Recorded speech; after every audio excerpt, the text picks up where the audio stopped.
की daily current affairs की magazine है। तो चलिए आज की फर्स्ट न्यूज़ स्टार्ट करते हैं। Global platform for disaster risk reduction 2022। तो गाइस ये जो हमारी न्यूज़ है डिजास्टर मैनेजमेंट में कवर होगी। अभी क्या है, global platform for disaster risk reduction 2022 का एक 7th सेशन बैठा था, ऑर्गेनाइज करवाया गया था। किसके द्वारा? UN office for disaster risk reduction के द्वारा। कहाँ पे? बाली, इंडोनेशिया। देखो इस कौन सा सेशन, कौन से नंबर ऑफ सेशन है? 7th सेशन है, तो ये आपको याद आना चाहिए। कहाँ पे हुआ है? बाली में हुआ है। किसके द्वारा ऑर्गेनाइज किया गया है? ये सब चीज़ें पता होनी चाहिए, ठीक है। अब ये फोरम है कि ये ग्लोबल फोरम है जिसके अंदर कुछ प्रोग्रेस डिस्कस करते हैं, किस तरह से हम जो सेंडाई फ्रेमवर्क है, देखो सेंडाई फ्रेमवर्क किससे रिलेटेड है, सारा कि किस तरह से जो डिजास्टर से रिस्क है उसको किस तरह से हम रिड्यूस कर सकते हैं। तो उसमें सब गाइडलाइंस लिखी हुई हैं, तो उसको किस तरह से इंप्लीमेंट कर सकें, तो उसकी प्रोग्रेस को डिस्कस किया है, ठीक है। अभी इस प्लेटफॉर्म पे क्या क्या टेक अवेज हैं या फिर क्या क्या समराइज किया गया है, वो है बाली एजेंडा फॉर रेजिलियंस, क्योंकि बाली में हुआ तो एंड में वो बाली एजेंडा फॉर रेजिलियंस हुआ। अब हम देखते हैं क्या क्या उन्होंने डिस्कस किया। इन्होंने बोला सबसे पहले हमें क्या है, एक सोसाइटी अप्रोच को लेके चलना है, मतलब एक इंडिविजुअल अप्रोच नहीं, पूरी सोसाइटी को इंक्लूड करना है to disaster risk reduction, so that कोई भी पीछे ना रह जाए, ठीक है। डिजास्टर रिस्क रिडक्शन को ये एक हमारा डेवलपमेंट का एक कोर एरिया होना चाहिए, मतलब कि इस पे हमें उतना ही फोकस करना चाहिए जितना हम और चीज़ों पे फोकस करते हैं, ठीक है। इसके अलावा एंड फाइनेंशियल पॉलिसीज, और अगर आप फाइनेंशियल पॉलिसीज कोई भी बना रहे हो तो उसमें हमें डिजास्टर को भी लेके चलना चाहिए, और उसके लिए भी पूरा अच्छा खासा बजट एलोकेट करना चाहिए, ठीक है। कोई लॉज बनाने चाहिए, प्लान्स बनाने चाहिए, सो दैट हम अपना जो 2030 का एजेंडा है सस्टेनेबल डेवलपमेंट गोल्स को अचीव करने का, उसको पूरा कर सके, ठीक है। इसके अलावा हमें क्या करना है, एक human rights based approach use करनी है, ज़्यादा से ज़्यादा ह्यूमन्स को पार्टिसिपेट करना है इसकी प्लानिंग में, और इसको इम्प्लीमेंट करना है, बिकॉज काफ़ी लोग जो होते हैं जो मतलब कि इफेक्टेड होते हैं डिजास्टर की वजह से, ठीक है। इसके अलावा जो डिजास्टर रिस्क रिडक्शन और क्लाइमेट चेंज अडेप्टेशन है, उनका कॉमन ऑब्जेक्टिव होता है कि हमें डिजास्टर से रिलेटेड जो भी वल्नरेबिलिटी होती है उसको रिड्यूस करना और कैपेसिटी एनहेंस करना, और रेजिलियंस का मतलब क्या है, जो भी नुकसान हुआ उसको हम कितनी जल्दी रिकवर कर पा रहे हैं, ठीक है। अब यूनाइटेड नेशन की जो बॉडी है इसके बारे में एक बार पढ़ लेते हैं, ठीक है। ये एक यूनाइटेड नेशन का फोकल पॉइंट है जो डिजास्टर से रिलेटेड जो रिस्क है उसको रिड्यूस करने का काम करती है, and the custodian of the Sendai framework, countries को सपोर्ट करती है, सोसाइटीज़ को in the implementation, monitoring and review of the progress, ठीक है। सेंडाई फ्रेमवर्क है क्या? ये पहला मेजर एग्रीमेंट था जो 2015 के बाद हुआ था, ठीक है। और ये जो भी कंट्रीज जो इसके मेंबर्स हैं उनको कुछ एक्शंस प्रोवाइड करते हैं किस तरह से आप अपने मतलब कि प्रोटेक्ट कर सकते हो from the risk of disaster. Fine, next news है, वेरी इंपॉर्टेंट न्यूज़ है, ये पॉलिटी एंड गवर्नेंस में कवर होगी। नेक्स्ट है India to vote for its 15th president today, क्योंकि कल हुआ है वोटिंग 18th को, ठीक है। अभी क्या है, under article 62 clause 1 of the constitution, ठीक है, अगर कोई भी प्रेसिडेंट की जो वैकेंसी होती है या फिर उसका ऑफिस खत्म होने वाला है, ठीक है, तो उसके लिए इलेक्शन किया जाता है, ठीक है। Under article 62 clause 1 of the constitution, an election to fill a vacancy caused by the expiration of the term of the office of the president shall be completed before the expiration of term, ठीक है। 5 साल जो अभी current हमारे president हैं उनके 5 साल खत्म होने से पहले ही हम नए प्रेसिडेंट के इलेक्शन कर लेते हैं, ठीक है। इलेक्शन प्रोसेस कौन सी है, देखो वेरी इंपॉर्टेंट है, स्टैटिक पार्ट में कवर होगा, ठीक है। प्रेसिडेंट को इलेक्ट किया जाता है, कौन कौन इनको वोट कर सकते हैं, जिसके अंदर इलेक्टेड एमपीज होते हैं of both the houses of parliament, ठीक है। तो आपको पता नहीं चाहिए, elected by electoral college consisting of MPs, दोनों हाउसेस के होते हैं इसमें, पार्लियामेंट के, लोकसभा के भी, राज्यसभा के भी, और स्टेट्स के भी एमएलएज होते हैं। और इसमें जो डेली एक्सपेंडिचर हैं, जो भी यूनियन टेरेटरीज हैं जिनके पास लेजिस्लेटिव असेंबली है, उनके भी एमएलएज इनमें वोट करते हैं, ठीक है। इसके अलावा देखो वही बात आ गई, जो नॉमिनेटेड मेंबर्स होते हैं, चाहे वो राज्यसभा के, चाहे वो लोकसभा के हों, या फिर स्टेट लेजिस्लेटिव काउंसिल्स के हों या असेंबलीज के हों, वो इस इलेक्टोरल कॉलेज में पार्ट नहीं लेते, वो वोट नहीं कर सकते, only elected members can vote, ठीक है। इसके अलावा जो इलेक्शन होती है वो प्रोपोर्शनल रिप्रेजेंटेशन के अकॉर्डिंग दी जाती है bye means of single transferable vote. देखो ये सिंगल ट्रांसफर, दो हमारे यहाँ पे दो सिस्टम है इंडिया में वोटिंग के, एक होता है प्रोपोर्शनल रिप्रेजेंटेशन, एक होता है first pass the post system. देखो जो नॉर्मल हमारे लोकसभा के इलेक्शन होते हैं या असेंबली के इलेक्शन होते हैं वो फर्स्ट पास द वोट है, मतलब कि अगर 3 कैंडिडेट खड़े हुए हैं, किसी को अगर 21 वोट्स मिल गई हैं, ठीक है, किसी को 10 मिल गई हैं, ठीक है, किसी को चाहे 20 मिली हैं, तो विनर कौन होएगा? 21 वाला होएगा, ठीक है, चाहे वो एक वोट से ही क्यों ना आगे हो। लेकिन प्रोपोर्शनल रिप्रेजेंटेशन में क्या होता है, ये वोट्स क्या है, मतलब कि हम क्या करते हैं, अगर तीन लोग खड़े हैं तो इसमें क्या करते हैं, हम अपना प्रायोरिटी रखते हैं। जैसे मैंने बोल दिया कि ये 3 पार्टीज़ हैं, ये 3 कैंडिडेट्स हैं, तो मैं बोलूँगी नंबर 1 पे मैं ए को वोट दूंगी, नंबर 2 पे सी को दूंगी, और नंबर 3 पे बी को दूंगी। मतलब मैं अपना क्या रखती हूँ, प्रायोरिटी रखती हूँ, क्योंकि मैं किस बेस पे किस कैंडिडेट को इलेक्शन वोट दूंगी, ठीक है। तो ये प्रोपोर्शनल रिप्रेजेंटेशन होती है, ठीक है। फिर उसके बाद क्या होता है, वोट्स का मतलब इस हिसाब से उनको मतलब कि एंड में देखते हैं कि कौन जीता है, ठीक है। जो विनिंग कैंडिडेट होती है उसको क्या करना होता है, he has to secure the required quota of votes to be declared elected, that is 50% of valid votes +1, ठीक है। अब लोकसभा के इलेक्शन में जरूरी नहीं आपको 50% वोट, नहीं, बस आपको दूसरे कैंडिडेट से जब +1 वोट भी हो तो भी आप जीत जाओगे, ठीक है। एनी डिफेक्शन लॉ इस पे प्रेसिडेंशियल इलेक्शंस पे एप्लीकेबल नहीं होता। इसका मतलब कोई भी इलेक्टर्स किसी भी अपनी पार्टी से बाउंड नहीं होता, ठीक है। Under article 324 of the constitution इसको प्रेसिडेंशियल इलेक्शन को कंडक्ट कौन कराता है? वही election commission of India. Fine. जो भी हर एक इलेक्टर एमपी हो चाहे एमएलए हो, जो भी वो वैल्यू उसकी वोट की जो वैल्यू होती है वो पहले से डिटरमाइन होती है। फॉर ईच एमपी जो वैल्यू है फिक्स होती है 70 पे, ठीक है। इस टाइम हाउएवर जो एमपी की वोट की वैल्यू थी उसको थोड़ा कम कर दिया to go down to 700 from 708 due to the absence of legislative assembly in the Jammu and Kashmir, ठीक है। क्योंकि पहले जम्मू कश्मीर स्टेट थी तो उसके भी वो थे क्या था, कैंडिडेट्स थे, लेकिन अब नहीं है। तो पहले 708 वैल्यू थी, अब 700 रह गई। फाइन। नेक्स्ट न्यूज़ है limited farmers benefited from the loan weavers SBI study. Agriculture में कवर होगा अंडर इकोनॉमी, ठीक है। अभी ये स्टेट बैंक ऑफ इंडिया की द्वारा स्टडी की गई है जिसमें ये बोला है कि only 50% of half of the intended beneficiaries of farm loan waivers announced by the 9 states since 2014 have received डेब्ट राइट ऑफ बेनिफिट्स, ठीक है। मतलब अगर हम कोई लोन माफ़ी करते, जैसे बैंक बोलता है कि चलो हमने किसानों का लोन माफ़ कर दिया है, तो उससे बहुत ही कम लोग होते हैं, कम ही फार्मर्स जिनको बेनिफिट मिलता पाता है। इन्होंने आइडेंटिफाई किया है कि जो that the rejection of farmers claim by the state government limited और low fiscal space to meet promises and changing government in subsequent years as a possible reason for this. अब इसका पॉसिबल रीज़न क्या है? क्योंकि क्या है, government change होती रहती है, वो अपने प्रोमिसेस बदलती रहती हैं, ठीक है। उनके पास पैसा पूसा होता नहीं है, ठीक है। स्टेट गवर्नमेंट्स क्या करती हैं, ज़्यादा क्लेम करती हैं कि हम आपको इतना पैसा देंगे, इतना पैसा देंगे, जिसकी वजह से क्या होता है, फार्मर रिजेक्ट कर देता है। इश्यूज़ क्या आ रहे हैं लोन वेवर के पॉलिसी, मतलब आप लोन तो माफ़ कर देते हैं, सब पॉलिसी डिस्कस क्या है। सबसे पहले क्या होता है, ऑफकोर्स सबसे पहले क्रिएट मोरल हजार्ड, मतलब कि आप लोगों को वैसे निकम्मा बना रहे हो, ठीक है। As it affects a disincentive to repay the loan, मतलब कि अगर कोई मतलब कि अगर उसके पास कैपेसिटी भी है कि वो आपको रीपे कर सकता है तो तब भी नहीं वो करेगा, ठीक है। इसकी वजह से क्या होएगा, स्टेट्स को हायर बोरिंग लेनी पड़ेगी जिसकी वजह से उनका खुद का जो फिजिकल डेफिसिट है वो बढ़ जाएगा, ठीक है। इसके अलावा वो अनदर स्टेट पे भी सिमिलर एक्शन, मतलब कि प्रेशर बढ़ता है। मतलब कैसे होता है ना कि यार इस स्टेट में तो इतनी अच्छी पॉलिसी है, मेरी स्टेट में तो अच्छी पॉलिसीज नहीं है, तो दूसरे स्टेट पर अल्टीमेटली प्रेशर जाता है, ठीक है। अदर फाइंडिंग्स क्या है, जो एवरेज इनकम है फार्मर्स की वो बढ़ी है across the India, near about 1.3 to 1.7 times बढ़ी है during the period of 2017-18 and 2021-22, ठीक है। जो मिनिमम सपोर्ट प्राइस है उसको भी हमने बढ़ाया है, ठीक है, और सो दैट हम ज़्यादा अच्छा बेटर प्राइस दे सकें फार्मर्स को उसकी क्रॉप का। इसके बाद जो किसान क्रेडिट कार्ड स्कीम है उसने भी काफ़ी लो और फार्मर्स को अपने अंदर जोड़ा है, फार्मर क्रेडिट मैकेनिज्म है। सेल्फ हेल्प ग्रुप्स ने 10% नॉन परफॉर्मिंग एसेट्स है अभी, ठीक है, अक्रॉस इंडिया, ठीक है। अब मैं बार बार नहीं समझाऊंगी नॉन परफॉर्मिंग एसेट्स क्या होता है। फाइन। नेक्स्ट न्यूज़ है reduction in rice paddy acreage, again agriculture के अंदर कवर होगा, ठीक है। अभी क्या है, देखो आपको पता है खारिफ सीज़न रबी सीज़न, अभी जो खारिफ सीज़न चल रहा है, ठीक है, इसमें भी मतलब कि राइस को हम कल्टीवेट करते हैं, ठीक है। Despite total area sown under the kharif crop surpassed last year time period June to mid July, rice acreage as of July 14 was 17.4% down from the last year. तो इसके अंदर क्या मतलब कि पिछले साल अगर हम देखें, जो पिछले जून से लेकर मिड जुलाई, मतलब इस समय में जो भी 1 या 1.5 महीने में जो भी आप राइस को बोते हो या कल्टीवेट करते हो तो उसका तो एरिया बड़ा है, लेकिन जो राइस एक्रिएज है वो अगर हम जुलाई 15 को देखें तो पिछले साल से 17% कम हुआ है, ठीक है। अब हम देखते हैं ये क्यों हो रहा है। क्योंकि सबसे पहली बात क्या है, जो जहाँ पे राइस ग्रो करते हैं जैसे नॉर्थ इंडिया में, वहाँ पे मानसून रेन कम हुई है, यूपी बिहार झारखंड वेस्ट बंगाल में, ठीक है। इसका अब वरी क्यों है, मतलब वाई एक कंसर्न की बात क्यों है, क्योंकि इंडिया एक बिगेस्ट एक्सपोर्टर है राइस का, जिसमें ग्लोबली ये 40% कॉन्ट्रीब्यूट करते हैं, इसलिए जो ऑप्शन है for imported rice due to any production वो लिमिटेड हो जाता है, ठीक है। अब इंडिया में राइस कल्टीवेट कब किया जाता है, खारीफ क्रॉप है, हाई टेम्परेचर चाहिए होता है, हाई ह्यूमिडिटी और रेनफॉल चाहिए होता है। देखो अगर कायदे अनुसार देखा जाए तो नॉर्थ इंडिया में आप राइस को कल्टीवेट नहीं कर सकते, स्पेशली पंजाब हरियाणा में, बिकॉज आपको हाई ह्यूमिडिटी रेनफॉल रिक्वायर्ड होता है, जो कि नॉर्थ इंडिया में इतनी नहीं है। बट पंजाब हरियाणा में इरीगेशन फैसिलिटीज़ बहुत अच्छी हैं, इस वजह से पंजाब हरियाणा में बहुत ज़्यादा प्रोडक्शन है राइस का, ठीक है। सबसे ज़्यादा ग्राम बेस्ट होती है, it grows best in eligible clay soil, जो कि वाटर को रिटेन करके रखता है। Fine.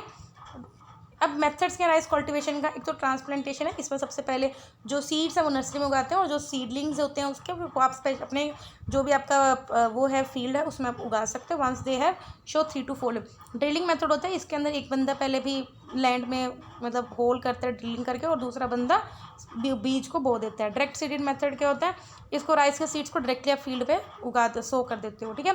System of rice intensification एक मेथोडोलॉजी जिसके अंदर हम इरिगेटेड राइस की प्रोडक्टिविटी इंक्रीज करने की कोशिश करते हैं by changing the management of plant soil water and nutrients particularly by eliciting the greater root growth. Fine.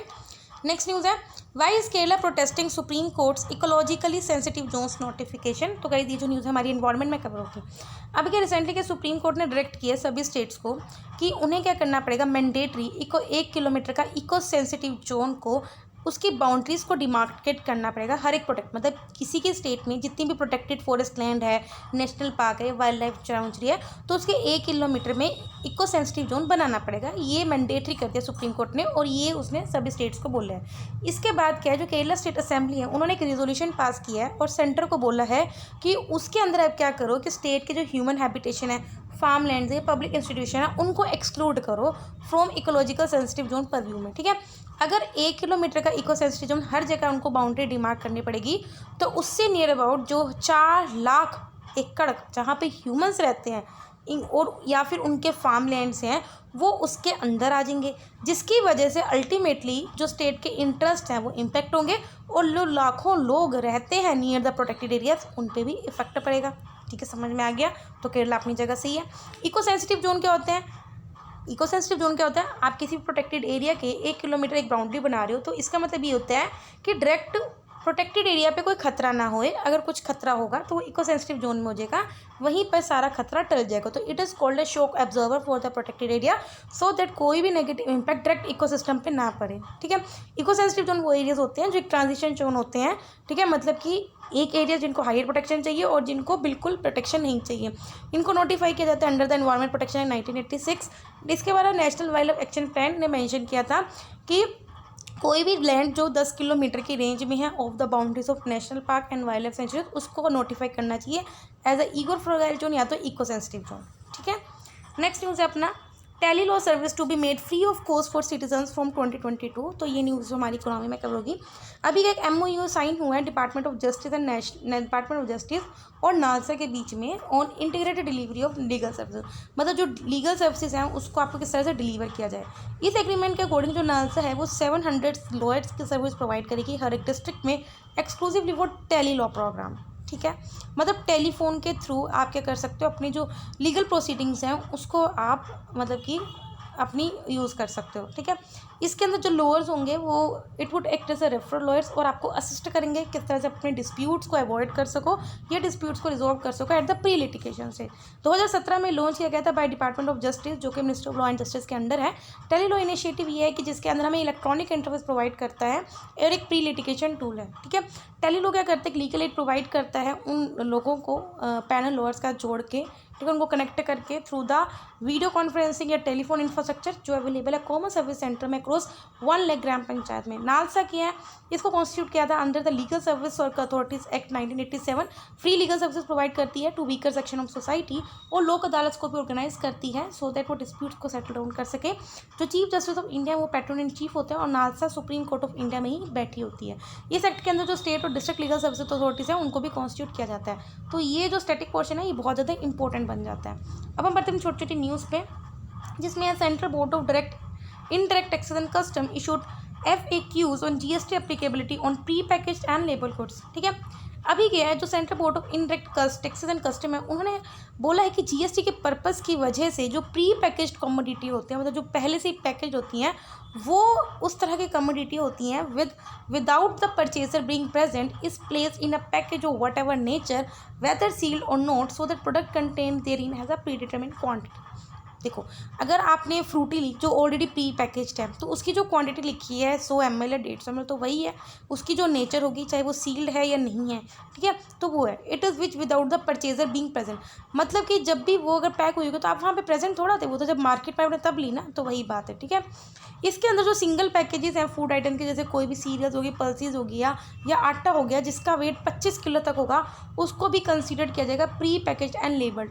मतलब भाई अगर आपको कुछ इस तरह की दालें वाले अगर 25 किलो तक के पैक में आप ले रहे हो, ठीक है, उस पर भी अब जीएसटी लगाया जाएगा और 5% जीएसटी लगेगा। However sales to customer by retail shop के ऊपर अगर तो कोई लूज़ बेच रहा है, मतलब खुला बेच रहा है कि हाँ चलो उसने बोला 1 किलो पैक कर दो, 2 किलो पैक कर दो, तो उस पर कोई भी जीएसटी नहीं लगेगी, ठीक है। इसके अलावा अगर इन आइटम के जो सिंगल पैकेज है अगर उसमें 25 किलो से ज़्यादा जीएसटी है, वो भी प्री पैकेज और लेबल कमोडिटी के अंदर कैटेगरी में फाल नहीं होगी। तो आपको समझ में आ गया, मतलब कि अगर तो 25 किलो तक का बैग है तो उस पर जीएसटी लगेगी, 25 किलो से ऊपर वाले पे नहीं लगेगी। नेक्स्ट न्यूज़ है rebate of state and central taxes and levies, ठीक है। तो अभी के गवर्नमेंट ने अप्रूव किया है कि इस स्कीम को कंटिन्यू करेंगे 31 मार्च 2024 तक। अभी rebate of state and central tax and levies है क्या, इस स्कीम के अंदर जो एक्सपोर्टर्स हैं उसको ड्यूटी क्रेडिट स्क्रिप्ट इशू किया जाता है for the value of embedded taxes and levies contain in exported product. मतलब अगर आप कुछ भी एक्सपोर्ट कर रहे हो तो आपको एक्सपोर्ट ड्यूटी भी लगती है, तो उसके ऊपर जो भी आपका टैक्स या आपको लगा रहा है तो उसके ऊपर आपको ड्यूटी क्रेडिट स्क्रिप्ट इशू की जाती है, ठीक है। एक्सपोर्टर स्क्रिप्ट को कब यूज़ कर सकते हैं, अगर वो किसी चीज़ को इम्पोर्ट करवा रहे हैं तो वो दे देते हैं और अपना पैसा बचा सकते हैं। मतलब सिंपल बात है कि आपने एक्सपोर्ट पे आपको कुछ पैसा मिला, समझ रहे हो। एक्सपोर्ट करने पे तो हमारे इंडिया आपको क्या करती है, बूस्ट करती है, मतलब ग्रो स्ट्रेंथ वो मतलब कि सपोर्ट करती है। तो जब आपने एक्सपोर्ट ज़्यादा करते हो तो गवर्नमेंट आपको ड्यूटी क्रेडिट स्क्रिप्ट दे देगी। इम्पोर्ट करोगे तो आपको पैसा लगेगा, आपको टैक्स पे करना पड़ेगा। तो आप इसके थ्रू क्या कर सकते हो, अपने इम्पोर्ट्स के जो वैल्यू है उसको माइनस कर सकते हो, ठीक है। इससे क्या है, अभी इसने ये जो स्कीम को कंटिन्यू कर दिया है तो इससे एडिशनल इन्वेस्टमेंट जनरेट होगी और डायरेक्ट और इनडायरेक्ट एम्प्लॉयमेंट भी प्रोवाइड होगी to lakhs of people specially women. Next है यूरो डॉलर पैरिटी। अभी के यूरो यूएसए डॉलर ऑलमोस्ट एक जगह पहुंच चुके हैं, मतलब कि अब $1 या फिर 1 यूरो अगर आपको खरीदना होएगा it could almost the same price. Euro however is not the only currency that is depreciating, Japanese yen भी ऑलरेडी वैल्यू अपनी खो रही है against the US dollar. Next है legal metrology packaged commodities second amendment rules 2022। देखो इसके अंदर क्या होगा, जो भी इलेक्ट्रॉनिक प्रोडक्ट्स हैं वो अपनी कुछ मैंडेटरी डिक्लेरेशन डिक्लेयर करनी पड़ेगी through the QR code for a period of 1 year if not declare in the package itself, ठीक है। इससे पहले जो भी प्री पैकेज कमोडिटीज़ थे जिसमें जो इलेक्ट्रॉनिक प्रोडक्ट्स में उनको डिक्लेयर करना पड़ता था सभी mandatory declaration as per the legal metrology package commodities rules 2011 on the package. मतलब सिंपल बात है, अगर आप कोई भी इलेक्ट्रॉनिक प्रोडक्ट खरीदते हो जो भी प्री पैकेज होता है तो उसके अंदर कुछ QR कोड होता है, अगर आप उसको स्कैन करोगे तो उसमें सब कुछ वो आ जाएगी, इन्फॉर्मेशन आ जाएगी, ठीक है। तो पहले इस रूल के अंडर करते थे, अब इस रूल के अंडर करेंगे, सिंपल है। नेक्स्ट है zero coupon zero principal instrument. अभी जो मिनिस्ट्री ऑफ फाइनेंस है उन्होंने zero coupon zero principal instrument को डिक्लेयर किया एज अ सिक्योरिटी और इसको 10 इंक्लूड किया गया सिक्योरिटीज कॉन्ट्रैक्ट रेगुलेशन इन 1956 में, ठीक है। प्रेजेंटली इस लिस्ट में कौन कौन है, शेयर्स हैं, स्क्रिप्ट्स हैं, स्टॉक्स हैं, बॉन्ड्स हैं, डिबेंचर हैं। ये जो बॉन्ड्स होते हैं एक तरह का फंडिंग इंस्ट्रूमेंट होता है एनजीओ प्रोजेक्ट्स के लिए, जिसके अंदर एनजीओ को कुछ भी प्रिंसिपल अमाउंट या पे इंटरेस्ट नहीं करना पड़ता after completion of the project. Government define करती है कि ये इस तरह के कुछ इंस्ट्रूमेंट होते हैं जो नॉट फॉर प्रॉफिट ऑर्गेनाइजेशन के जैसे एनजीओ वगैरह के होते हैं जो रजिस्टर्ड है सोशल स्टॉक एक्सचेंज के साथ, ठीक है, और and by regulations made by the SEBI, ठीक है। ये ऑर्गेनाइजेशंस की हेल्प करेगी सो दैट वो अपने सोशल रिस्पॉन्सिबिलिटी फंड्स को यूटिलाइज कर सके और सपोर्ट कर सके नॉन प्रॉफिट ऑर्गेनाइजेशंस को और ट्रांसपेरेंटली। नेक्स्ट है नाबार्ड। ये सेंट्रल रेगुलेटिंग बॉडी है for agriculture financing and rural section, पता ही होगा। 1982 में एस्टेब्लिश की गई थी under the NABARD act 1981। Functions के मेनली रूरल इंडिया को फंडिंग प्रोवाइड करता है, फाइनेंशियली इंक्लूसिव बना रहा है, फाइनेंशियली डेवलपमेंट एंड सुपरविजन। इसके अलावा सुपरवाइज करता है कोऑपरेटिव बैंक्स और रीजनल रूरल बैंक्स को। Next 2 billion vaccine doses. इन्होंने एक न्यू रिकॉर्ड सेट कर लिया जिसके अंदर हमने अपना कोविड के अगेंस्ट 200 करोड़ के वैक्सीनेशन को कंप्लीट कर लिया है। वैक्सीन जो गवर्नमेंट के द्वारा अप्रूव किए गए इंडिया में कोविशील्ड, कोवैक्सीन, स्पुतनिक भी है। कोविशील्ड मैन्युफैक्चर किया गया है सीरम इंस्टीट्यूट ऑफ इंडिया का और वायरल वेक्टर बेस्ड वैक्सीन है, ठीक है, जिसको यूज़ भी किया जाता है to manufacture Ebola vaccine.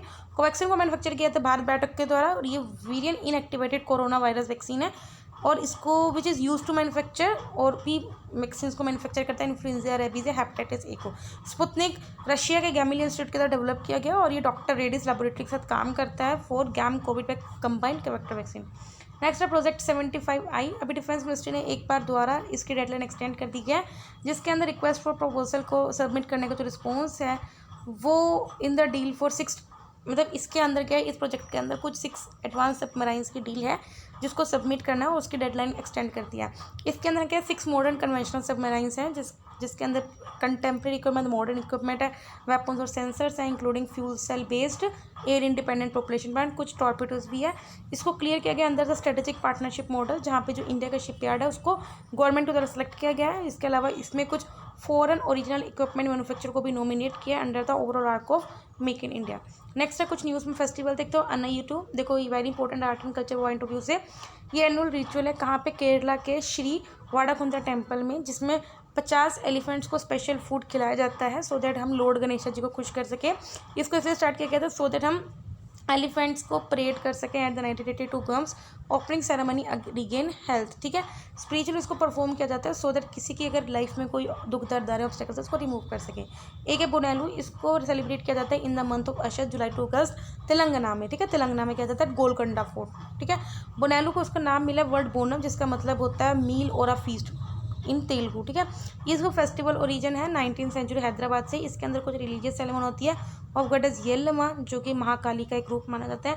Rituals को परफॉर्म किया जाता है गॉड भगवान को खुश करने के लिए and thank her for fulfilling their wishes. कुछ पर्सनैलिटी था न्यूज़ में। छत्रपति संभाजी, महाराष्ट्र गवर्नमेंट ने अप्रूवल दे दिया कि वो औरंगाबाद और ओशामाबाद की सिटीज़ को रीनेम करके औरंगाबाद को किया जाएगा छत्रपति शिवाजी नगर और ओशानाबाद को किया जाएगा धाराशिवा। औरंगाबाद को ओरिजिनली खड़की बोला जाता था, इसको 1610 में बनाया गया था बाय मलिक अंबर। इसको लेटर रीनेम कर दिया गया था औरंगाबाद बिकॉज ये औरंगजेब का हेडक्वार्टर बन गया था during his rule over the Deccan. ठीक है, संभाजी एल्डर सन थे छत्रपति शिवाजी के और सेकेंड रूलर थे मराठा अंपायर के आफ्टर हिज फादर, मे भी आपको पता होगा। इनको इसलिए रिमेंबर किया जाता है बिकॉज इन्होंने अपनी लाइफ सेक्रीफाइस किया था to protect his people and beliefs. Sambhaji के द्वारा कौन कौन सी बुक्स लिखी गई हैं? संस्कृत ट्रिटाइज बुद्धाभूषण राजनीति, नयिकापद नक्षिका से, इसके अलावा उन्होंने ब्रज लैंग्वेज में कुछ बुक्स भी लिखी हैं। वैल्यूज़ की थी वेलर एंड सेक्रीफाइस। ठीक है, तो इसमें 17 एंड 18 जुलाई के डेली करंट अफेयर्स कंप्लीट होते हैं। वीडियो अच्छी लगे तो लाइक करना, कोई डाउट हो कमेंट करना। तब तक ले बाय, टाटा।